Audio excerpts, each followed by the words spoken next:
जिसको जो कहने दो अपना क्या जाता है, ये वक्त वक्त की बात है, वक्त सबका आता है। दोस्तों, मैं बात कर रहा हूँ हुनर की, मैं बात कर रहा हूँ काबिलियत की। हर इंसान के अंदर में एक हुनर होता है, हर इंसान के अंदर में एक काबिलियत होती है, बस उसे पहचानने के लिए वो नज़रें चाहिए। कोई मिट्टी से मूर्ति बना देता है, तो कोई पत्थर से ताजमहल बना देता है, तो कोई किताबों का ज्ञान लेके ज्ञान बांट देता है, तो कोई उस ज्ञान को लेकर के आसमान के सितारे छू लेता है। बात है हुनर की, बात है उस हुनर को पहचानने की। आज मैं आपको एक छोटी सी कहानी सुनाने जा रहा हूँ, बड़े ध्यान से सुनिएगा। हो सकता है कल सुबह आपकी सुबह एक नई सुबह हो, क्योंकि आपको अपने अंदर छुपे हुए हुनर का पता चल जाए और आने वाली जिंदगी कुछ और ही होगी। एक गांव में एक नौजवान रहता था, बड़ा ही मेहनती और बड़ा ही काबिल और बड़ा ही हुनरमंद लड़का था। परेशान था एक ही चीज से कि लोग उसे कभी हौसला अफजाई नहीं करते थे, कभी उसकी पीठ नहीं थपथपाते थे, कभी उसकी काबिलियत की, कभी उसके हुनर की तारीफ नहीं करते थे। और एक दिन बड़ा हताश, बड़ा निराश वो उस गांव में टहल रहा था। अचानक उसे एक पेड़ के नीचे बैठे साधु महाराज दिखाई दिए।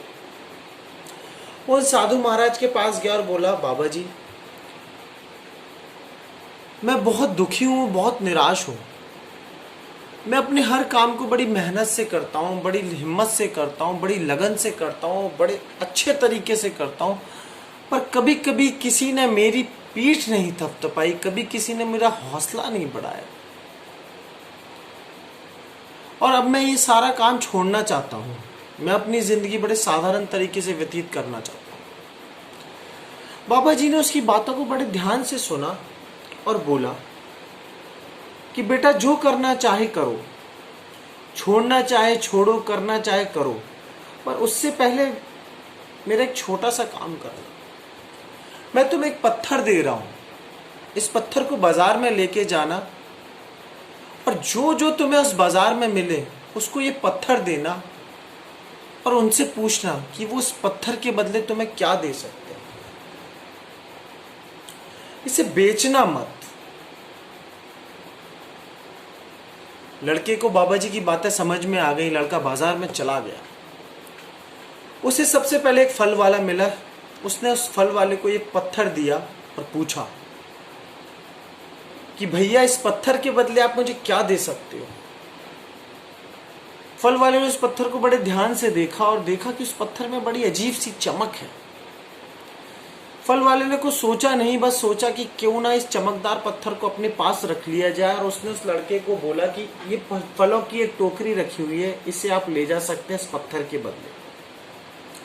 इतने में लड़के को बाबा जी की बात याद आ गई कि इस पत्थर को बेचना नहीं है। उसने उस पत्थर को वापस लिया और आगे बढ़ गया। थोड़ी दूर आगे चलने के बाद उसे एक सब्जी वाला नजर आया। उसने सब्जी वाले को वो पत्थर दिया और पूछा कि भैया, इस पत्थर के बदले आप मुझे क्या दे सकते हैं। सब्जी वाले ने उस पत्थर को बड़े ध्यान से देखा और देख के समझने की कोशिश करी। उसने कहा, इस पत्थर में कुछ चमक है, इस पत्थर में कुछ चिकनापन है, ये पत्थर कुछ शायद कीमती पत्थर है। उसने लड़के को बोला कि आप ये 2 आलू के गट्टे ले जा सकते हैं इस पत्थर के बदले।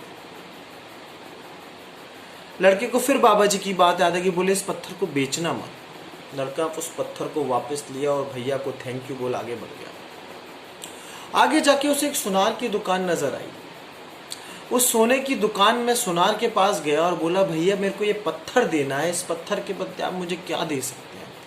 सुनार ने पत्थर को बड़े नजरिए से देखा और बोला कि ये कीमती पत्थर है। उसने लड़के को बोला, मैं इस पत्थर के बदले आपको 20 लाख रुपए दे सकता हूं। लड़का एकदम शॉक्ड।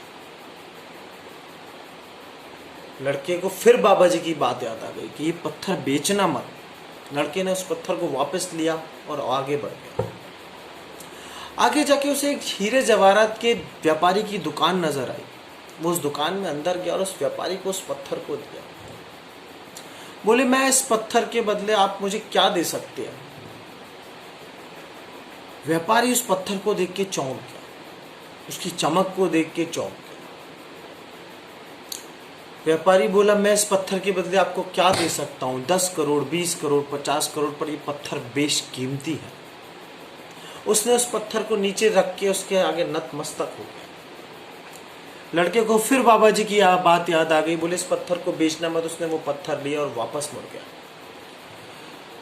वापस जाके उसने बाबा जी को वो पत्थर वापस किया और बोला, बाबा जी सबसे पहले मुझे फलों का व्यापारी मिला, फिर मुझे एक सब्जी वाला मिला, फिर मुझे एक सुनार मिला और आखिरी में एक मेरे को हीरों का व्यापारी मिला। हर किसी ने इस पत्थर की कीमत अलग अलग लगी। किसी ने इसको चिकना पत्थर समझा, किसी ने इसे चमकदार पत्थर समझा, किसी ने इसको बेशकीमती समझा। आप ही मुझे बताइए इस पत्थर का रहस्य क्या है।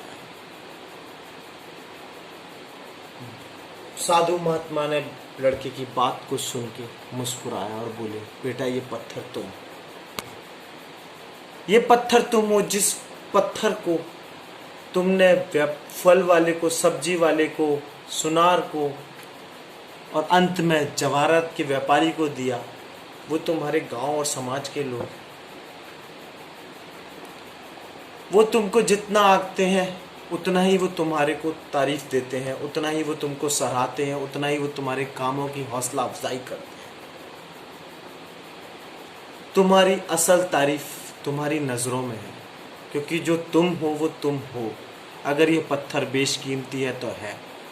तो इस स्टोरी से यही शिक्षा मिलती है कि आप बेशकीमती हो, आप अनमोल हो, आपके अंदर में एक हुनर छुपा है, आपके अंदर में एक चमक छुपी है, आपके अंदर में एक चिकनापन है, आपके अंदर में एक दृढ़ता है। उसे पहचानने की ज़रूरत है, उसे पहचानने के लिए एक नज़र की ज़रूरत है। उसे पहचानिए, उठिए और अपने आप को तराशिए और कल का सूरज आपके लिए एक नया सूरज होगा। नमस्कार।